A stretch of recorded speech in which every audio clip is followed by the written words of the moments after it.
Goeienaand, my vriende en vriendinne, broers en susters in Christus.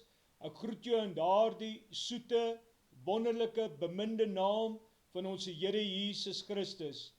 Ek wil vanaand vir jou 'n gedeelte lees daaruit Handelinge. En hierdie gedeelte is 'n gedeelte wat gaan rondom die hemelvaart. 'n Gebeurtenis wat elke kind van God behoort te vier, en 'n gebeurtenis wat 'n baie belangrike gebeurtenis op die kalender van elke kind van God behoort te wees, want hierdie gebeurtenis het voorwaar vir ons baie voordele ingehou. Maar ek lees vir jou nou daar uit Handelinge, en ek is daar by Handelinge 1, en ek gaan daar vir jou lees vanaf vers 7. En hy antwoord hulle: dit kom julle nie toe om die tye of geleenthede te weet wat die Vader deur sy eie mag bepaal het nie. Maar julle sal krag ontvang wanneer julle die Heilige Gees oor julle kom, en julle sal my getuies wees in Jerusalem, sowel as in die hele Judea en Samaria en tot die uiterste van die aarde. En nadat hy dit gesê het, is hy opgeneem terwyl hy dit sien, en 'n wolk het hom voor hulle oë weggeneem. En toe hulle nog stip na die hemel kyk, terwyl hy weggaan, staan daar 2 manne in wit klere by hulle. Wat sê, Galileese manne, waarom staan julle en kyk na die hemel? Hierdie Jesus, wat van julle opgeneem is in die hemel, sal net so kom, soos julle hom na die hemel sien wegvaar het. En ek het as teksvers vir ons vers 8, maar julle sal krag ontvang wanneer julle die Heilige Gees oor julle kom, en julle sal my getuies wees in Jerusalem, sowel as in die hele Judea en Samaria en tot aan die uiterste van die aarde. Kom ons sluit die oë. Here, baie dankie, Here, dat u woord in hierdie tyd waarin ons bevind, in hierdie tyd van 2020, Here, nog steeds krag dra, Here. So baie mense en so baie daar buite wat soveel te sê het en soveel uit hierdie woord anderste wil verduidelik en opneem. En u het hierdie woord, my God, gegee, sodat ons as u kinders sal weet, Here, wat ons moet doen, sal weet hoe ons moet optree, sal weet wat die voordeel is om u te dien, sal weet wat alles vir ons inhou vir die toekoms, wat alles, Here, het u in hierdie woord opgeteken. O Here, gee ook dat die Gees sal openbaar die waarheid aangaande die woord. Here, dat dit nie ek sal wees wat spreek uit myself nie, maar dat die Gees my sal lei, Here, sodat ek sal spreek woorde, my God, wat tot u eer is, tot u verheerliking. Here, mag die woord dan nou sy snelle loop, en mag elkeen hoor, Here, my God, wat die Gees tot hom of haar spreek. Ek bid dit, Here, nooit omdat ek dit kan verdien nie, maar omdat Christus dit vir my bewerk het, dat hierdie woord ook in my kan insny. In Jesus naam, amen.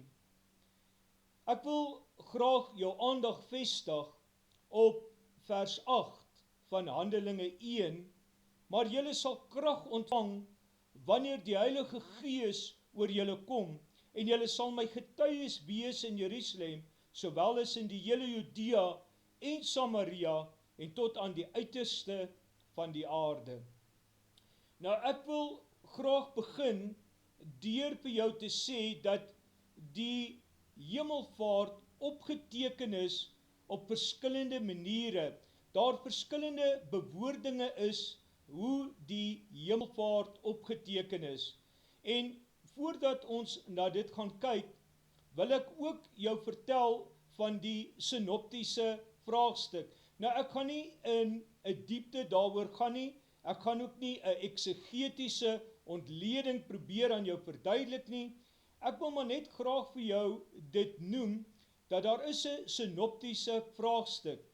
Die eerste 3 boeke van die Nuwe Testament, Matteus, Markus en Lukas, staan ook bekend as die synoptiese boeke. Hierdie boeke het elkeen 'n ander weergawe ten opsigte van die kruisiging, die opstanding en ja, selfs die hemelvaart. Maar die kern daarvan by al 3 hierdie synoptiese boeke is presies dieselfde. En dit is hoekom baie mense dalk sou sê, ja, maar hier staan dit so en daar staan dit so geskryf. Wat belangrik is, dat ons gaan kyk wie is die skrywer van daardie boek. Want uit daardie skrywer se agtergrond en se milieu het hy daardie gebeurtenisse wat hy waargeneem het opgeteken. So is Matteus, wat 'n tollenaar is, dit uit sy agtergrond opgeteken. En so het Lukas, wat 'n dokter was, 'n mediese dokter, dan heeltemal 'n ander tipe manier gehad waarop hy geskryf het en dit opgeteken het. Maar as jy gaan kyk in al 3 hierdie synoptiese boeke, is die kern daarvan dieselfde. En daarom dra dit krag en daarom is hierdie boeke dan van ons tot groot waarde in die verduideliking van Jesus Christus as Immanuel, God met ons. Nou ek wil begin daar in Matteus 28 en ek blaai soontoe, daarna Matteus 28 vers 16. Daarso is ook oor die hemelvaart opgeteken, maar dis nie 'n in diepte beskrywing nie. Daar staan die volgende geskryf en ek lees vir jou vanaf vers 16. En die 11 disippels het na Galilea gegaan, na die berg, waar Jesus hulle bestel het, en toe hulle hom sien, het hulle hom aanbid, maar sommige het getwyfel. Is dit nie maar ook so vandag nie, dat sommige twyfel, en dis hoekom ek ook begin het met jou verduideliking van die synoptiese vraagstuk, omdat mense hier so lees, en party so lees, wil hulle dit anders interpreteer, en dan twyfel hulle oor die woord. En dan lees ek nou vir jou verder, vers 18, en Jesus het nader gekom, en met hulle gespreek en gesê, aan my is gegee alle mag in die hemel en op die aarde. Gaan dan heen, maak disippels van al die nasies, en doop hulle in die naam van die Vader en die Seun en die Heilige Gees, en leer hulle om alles te onderhou wat ek julle beveel het. En kyk, ek is met julle al die dae tot aan die volëinding van die wêreld. Amen. Hier in Matteus het ons 'n paar beloftes wat Jesus gee voordat hy opvaar. In Matteus word die opvaar dan nou nie vir ons in woord verduidelik en gesê hy het nou opgevaar nie, maar hier is die woorde net voor hy opgevaar het. En hy het daar vir ons gesê dat hy gaan sy plek inneem as die hoogste gesag aan die regterhand van God die Vader. Nou ek kan dit in Hebreërs ook vir jou gaan lees, maar terwille van tyd sal ek nie daarby kan uitkom nie, maar jy kan gaan kyk, dit is een van die dinge wat Christus gedoen het, is om aan die regterhand van God die Vader, daar in Hebreërs 7 kan jy dit gaan lees, dat hy dit ingeneem het, en as gevolg van daai posisie kan hy red en verlos, kry hy alle gesag. Dan ook het hy gesê dat hulle die mense moet doop, en dat alle mense wat dan tot bekering kom, hierdie evangelie as getuienis daarvan dat hulle dit geneem het, gedoop moet word. En dan het hy ook gesê dat hulle as disippels moet uitgaan en die mense leer aangaande die evangelie. En dan het hy ook 'n belofte vir ons gegee, waar hy gesê het, ek sal met julle wees tot aan die volëinding van die wêreld. Nou, dit is nogal interessant, dat Jesus vaar nou op, en dan sê hy, ek sal met julle wees tot aan die volëinding. So hoe gaan hy met ons wees tot die volëinding, as hy dan nou opvaar? En daarby gaan ons nou kyk, en dit is waarna ons ook verder gaan kyk. Dan gaan ons na Markus toe. In Markus is die hemelvaart as volg opgeteken. Markus 16 vers 14 tot 20, en ek lees vir jou. Later het hy aan die 11 self verskyn, toe hulle aan die tafel was, en hy het hulle hul ongeloof en hardheid van hart verwyd, omdat hulle die wat hom na sy opstanding gesien het, nie geglo het nie. Is dit nie ook vandag so nie, dat mense het 'n woord. Ons het 'n opgetekende evangelie. Daar is getuienis en bewyse, maar hulle neem dit nie. Baie hartseer, nê? En vers 15, en hy het vir hulle gesê, gaan die hele wêreld in en verkondig die evangelie aan die ganse mensdom. Dieselfde as wat hy in Matteus gesê het, weer eens 'n opdrag, verkondig dit. Vers 16, hy wat glo en hom laat doop, sal gered word, wat 'n getuienis lewer. Wat het Handelinge vir ons gesê? Gaan getuig in hierdie hele gebied. En al hoe jy kan getuig, as jy werklik dit ontvang en werklik die evangelie dan kan verkondig. En dit is jou getuienis, dat wanneer jy gedoop word, jy hierdie evangelie neem en die waarheid daarvan neem. Dis hoekom dit belangrik is, die doop dan. Ek gaan ook nie verder 'n eksegese dan daaroor maak nie, maar ons kan eendag bietjie daaroor gesels. Vers 17, en vir die wat geglo het, sal hierdie tekens volg. In my naam sal hulle duiwels uitdryf, met nuwe tale sal hulle spreek, sange sal hulle opneem, en as hulle iets dodeliks drink, sal dit hulle geen kwaad doen nie. Op siekes sal hulle die hande lê, en hulle sal gesond word. Hier gaan iets gebeur. Hier gaan iets gebeur. Ons gaan iets ontvang. Ons gaan mag ontvang. Ons gaan 'n krag ontvang. Daar gaan iets gebeur wat ons in staat stel om dan wonders en tekens te kan doen. Hierdie evangelie gaan ons toerus met wonders en met tekens. Hoor verder, vers 19. Nadat die Here dan met hulle gespreek het, is hy opgeneem in die hemel en het hy gaan sit aan die regterhand van God, soos wat ons in Matteus gelees het. En hy daar gaan sit, want van daar af is hy die hoogste gesag. Van daar af kan hy volkome red, omdat hy opgestaan het en hy kan leef kragtens Hebreërs 7. En dan vers 20, maar hulle het uitgegaan en oral gespreek, en die Here het saamgewerk en die woord bevestig deur die tekens wat daarop gevolg het. Jy sien, die Here het saamgewerk. Hoekom het hy saamgewerk? Want hulle het gedoen wat hy gevra het. Die wat gedoop is, die evangelie aanneem, hierdie evangelie deel van hulle lewe maak, sal hy saam mee werk. Dan kom die vraag op, werk God saam met alle mense? Dan moet die antwoord wees, die wat hom aangeneem het, die wat hierdie evangelie verkondig, die wat gedoop word as getuienis daarvan. Met ander woorde, ek ontvang hierdie evangelie. Onthou, daar's meer in die doop as net 'n besprinkeling of wat ook al mense dit alles kan noem. En ek wil nou nie daar in diepte gaan en nou daaroor 'n argument begin nie. Want Paulus sê ons moet nie oor die woord argumenteer nie. Paulus sê ons moet gaan en ons moet net die evangelie verkondig. Ons moet net Jesus verkondig. Ek verkondig net Jesus vir jou. Neem Jesus aan, wees 'n getuie van hom en God sal saam met jou werk. En hierdie sal saam met jou volg. En ek wil verder daarop berei, wat het Jesus dan daar in Johannes 13 gesê?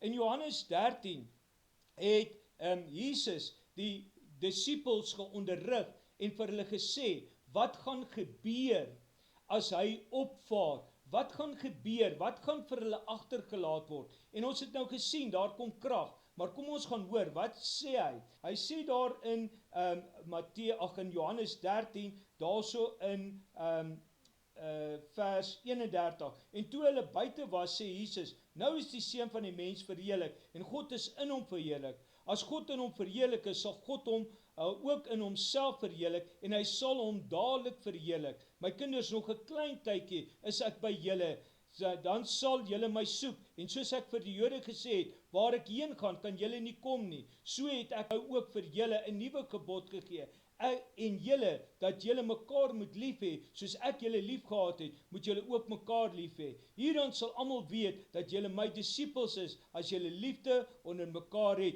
Hy gee opdrag, wees lief vir mekaar. Hoe lyk dit vandag? Is die mense lief vir mekaar? Gee die mense om? Gee mense werklik om? Is daar werklik in jou 'n branding om siele te red? Is daar werklik vir jou 'n branding in jou om hierdie evangelie te verkondig, wat Jesus ons 'n opdrag gegee het? Baie mense vertel my van die opdrag. Baie mense weet van die opdrag. Maar my vraag is, voer ons die opdrag uit? Jy weet, dit is baie maklik om vir iemand wat jy van hou, die evangelie te vertel. Dis nie so maklik om vir daardie ou wat sand op jou tande is, Daardie ou wat dalk 'n bietjie moeilik is nie so maklik om vir hom die evangelie te verkondig nie, nê. En hier sê Jesus, almal sal sien. Met ander woorde 'n opdrag. Dis deel van daardie opdrag.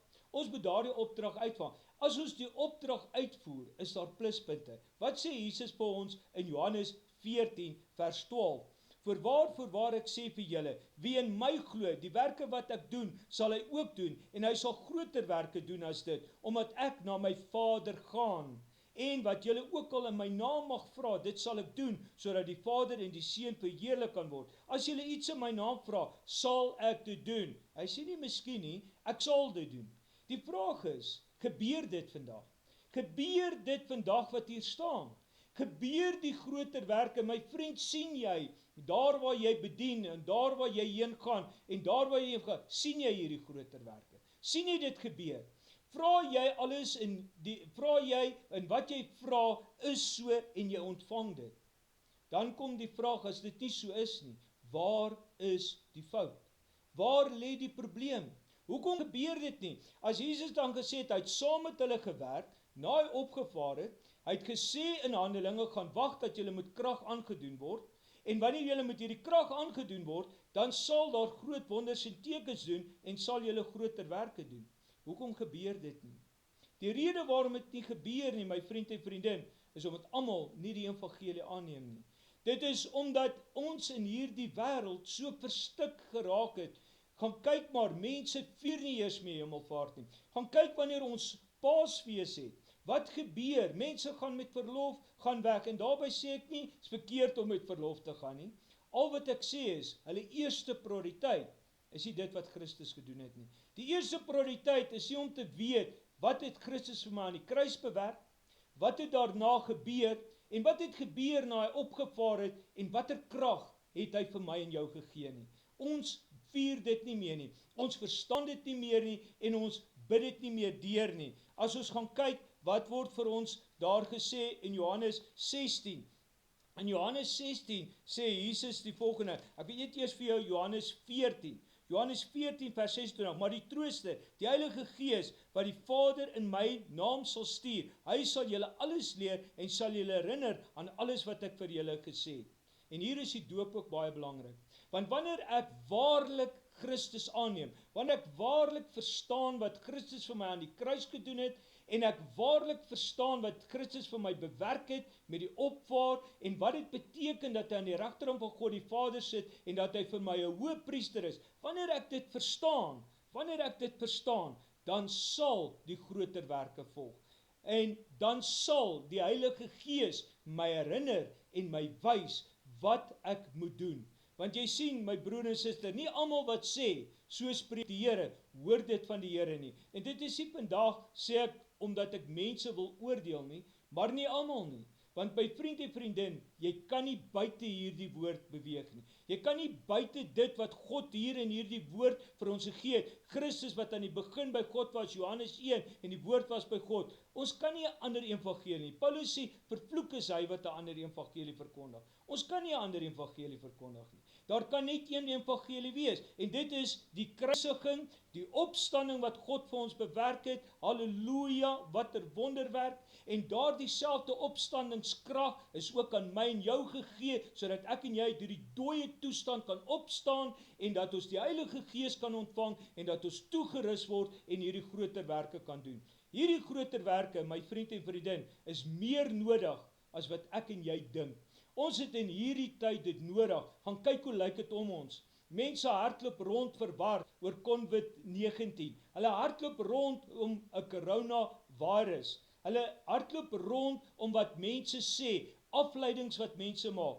En wat moet ons gaan doen? As ek en jy 'n ware kind van God die Vader is, as ek en jy gelei word deur die Heilige Gees, soos wat Romeine 8 sê, wanneer die Gees ons lei, sal ons weet ons is kinders van God. Wanneer hierdie Heilige Gees ons herinner en ons toerus, dan sal hierdie wat in Johannes 14 staan, voorwaar ek sê vir julle, julle sal groter werke doen, sal dit gebeur. Maar jy sien, ons twyfel. Wat het van daai mense gebeur? Hulle het getwyfel. Hulle was nie so seker hieroor nie. Jy sien in 2020 is ons nie meer so seker nie. Ons is nie so seker oor die woord nie. Baie mense sê God het verander, dinge het nou verander, ons het daarom nou in 2020, ons kan daarom nou nie meer die Bybel lees soos in daardie tyd nie. Nee, my vriend en vriendin, die Heilige Gees het nie verander nie. Dieselfde wonders en tekens, mense word nog steeds gebind, mense is nog steeds onder siekte, mense ervaar nog steeds verslawing, al daardie goed gebeur nog. Al daardie goed gebeur nog. Dit is nog steeds hier met ons. Dit het nie weggegaan nie. En ek en jy as ware kinders van God moet die krag hê. Ons moet die krag hê om oor hierdie goed te seepie, daardie wat hy vir ons sê oor slange, daardie wat hy vir ons sê ons sal heers oor. Dit is verskillende vlakke van Satan se demoniese magte. Ons het krag daaroor, ons het krag oor Satan. Ons kan hom onder ons voete stel. Maar jy sien, ons verstaan dit nie. Wat het gebeur toe die Heilige Gees uitgestort is? Wat het gebeur? Die volgende het gebeur, daar in Handelinge 2, vers 1 tot 4. En toe die dag van die Pinkster aangebreek het, was hulle almal eendragtig by mekaar. Onthou wat het gebeur? Hulle het gaan wag in die bokkamer. Wat het hy daar in Lukas vir hulle gesê? Hy het in Lukas vir hulle gesê, gaan wag in die bokkamer, dat julle aangedoen word met krag, dat julle dan krag sal ontvang. Daar in Lukas, ek wil net so toe blaai, Lukas 24 vers 49, en kyk, ek stuur die belofte van my Vader. Wat 'n belofte? Hierdie Heilige Gees. Wanneer julle hierdie Heilige Gees ontvang, dan gaan julle toegerus word met krag. Kyk met wat word hulle toegerus toe. En die dag van Pinksterfees aangebreek het, was hulle almal eendragtig by mekaar. En daar kom skielik uit die hemel 'n geluid, soos van 'n geweldige rukwind, en dit het die hele huis gevul waar hulle gesit het. Toe is deur hulle tonge gesien, soos van vuur wat hulle self verdeel en op elkeen van hulle gaan sit. En hulle is almal vervul met die Heilige Gees. Daar's 'n verskil tussen vervul, invulling en doping van die Heilige Gees, maar ek kan dit nie nou vir jou verduidelik nie. Maar hulle was vervul met die Heilige Gees en het begin spreek in ander tale, soos die Gees aan hulle gegee het om uit te spreek. Prys die Here, 'n kragtige werking wat plaasvind toe hierdie Heilige Gees uitgestort word. 10 dae nadat Christus opgevaar het, gebeur hierdie. Ek en jy leef in die tyd waar hierdie klaar plaasgevind het. Ons het hierdie Heilige Gees. Ons het dit. Die vraag is net, glo ons dit? Neem ons dit? Wat het alles gebeur na hierdie Heilige Gees? Ons lees Paulus se toespraak. Na Paulus se toespraak kom al oor die 3000 siele tot bekering. Hierdie siele het gevra, hoe kan ons tot bekering kom? Toe sê hy, bekeer julle tot hierdie evangelie. Neem hierdie woorde. Ons het hierdie vertel, Jesus het dit vir julle vertel, maar al wat julle gedoen het, is julle dit geïgnoreer. Maar as julle dit neem, dan kan julle ook hierdie ontvang. En Petrus lewer 'n demonstrasie, daar in die krepelman, Handelinge 3, lewer hy 'n demonstrasie van dit. Daardie krepelman wat sit, daar by die tempel wat gewag vir almose. Ek lees vir jou, en hier staan die volgende, in Handelinge 3 vers 4, die Petrus, saam met Johannes, het hom stip aangekyk, hierdie krepele, en gesê, kyk na ons, kyk hoe lyk ons. En weet jy wat sien daardie krepelman en hulle? Jesus. Hulle sien hierdie verheerliking, hulle sien hierdie krag, wat hulle nou mee aangedoen is. Dis wat hierdie man sien. En nou hoor nou wat verder. En hy het sy oë op hulle gehou, in die verwagting dat hy iets van hulle sou ontvang. Maar Petrus sê, silwer en goud het ek nie. Maar wat ek het, dit gee ek vir jou. In die naam van Jesus Christus die Nasarener. Staan op en loop. En hierdie man staan op en hy loop. Hulle is met krag aangedoen. Na die opvaart, die hemelvaart, het Jesus Christus die kroonbelofte, die Heilige Gees gegee. En die Heilige Gees lei ons, en die Heilige Gees maak dit moontlik. Wat het hy aan Matteus gesê? Ek sal met julle wees tot aan die volëinding. Met ander woorde, die Heilige Gees is by ons, hy sal wees. Hy sê ook, ek sal by julle kom woning maak. Ek, my Vader en die Heilige Gees sal by jou woning maak. En as jy gelei word deur die Heilige Gees en jy ontvang die Heilige Gees, word jy toegerus en dan kom Jesus by jou intrek neem en dan doen jy die dinge soos Jesus dit gedoen het. Want wat het Petrus gedoen? Tabitha, hy daai dogtertjie genees. Hy het haar genees. En ons sien ook dat selfs Paulus wat 'n aandoening gehad het, daar op die pad van Damaskus, wat gebeur met hom? Selfs sy klere, Handelinge 19 vers 12, selfs sy klere, as iemand aan sy klere geraak het, die linne wat in hom was, net daaraan geraak het, is hulle genees geraak. My vriend en vriendin, dis die groter werke. Dis wat moet gebeur. Ek en jy moet opgewonde raak. Judas sê, ons moet soveel passie hê vir die siel dat gered word, dat ons hom uit die vlamme van die hel ruk, dat ons hom ruk wanneer hy besig is om aan te gaan, dat ons hom daaruit ruk. Die vraag is net, is ek en jy so toegerus? Is ek en jy in hierdie tyd, kyk hoe sak mense uit, kyk wat gebeur met mense, kyk hoe is mense besig om hulle self te verwoes. Ek het nou die dag, het ek 'n boodskap ontvang van 'n wonderlike familie, 'n pragtige familie waar die man selfmoord gepleeg het, 'n jong man van 40 jaar oud. Hierdie man pleeg selfmoord. Hoekom? Hoekom gebeur dit? As ek en jy kinders van God is en hierdie groter werke en die Heilige Gees is uitgestort, hoekom gebeur dit? My vriend en vriendin, is omdat ons nie meer bemoeienis het nie. Is omdat ons nie verstaan wie ons werklik is nie. En ek weet, ons kan nie oral wees nie. Dit is ook waar. En mense het keuses. Dit is ook waar. Maar die feit van die saak is net, ek en jy, as kinders van God, met hierdie wêreld beïnvloed. Ons moet 'n getuienis wees. Handelinge, die hele Samaria deur. Ons moet getuig van hierdie krag. Ons moet getuig van dit. Ons moet hierdie krag leef. Dit is al hoe mense gaan sien dat Christus Jesus die een is wie alles by moontlik is. Wat het daardie maansiek kind gesê? Daar waar daardie maansiek kind die heeltyd gebind was en daardie maansiek kind die heeltyd siek was en homself in die vlamme wou gooi. En toe sê God vir hulle, wat by julle onmoontlik is by my moontlik. By my is dit moontlik. En sy vader het gesê van daardie seun, Here, ek glo dat U dit kan doen. Hy sê, kom my ongeloof te hulp. Kom my ongeloof te hulp. Is dit nie dalk wat ons ook moet roep nie? Kom ons ongeloof te hulp.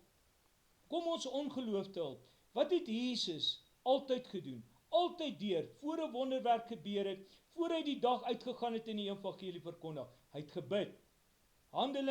Hebreërs 5 vers 7. Hy wat in die dae van sy vlees gebed en smeking met sterk geroep en trane aan hom geoffer het, wat hom uit die dood kon red en ook verhoor, is uit die angs. Hy wat in die dae van sy vlees gebed en smeking met sterk geroep.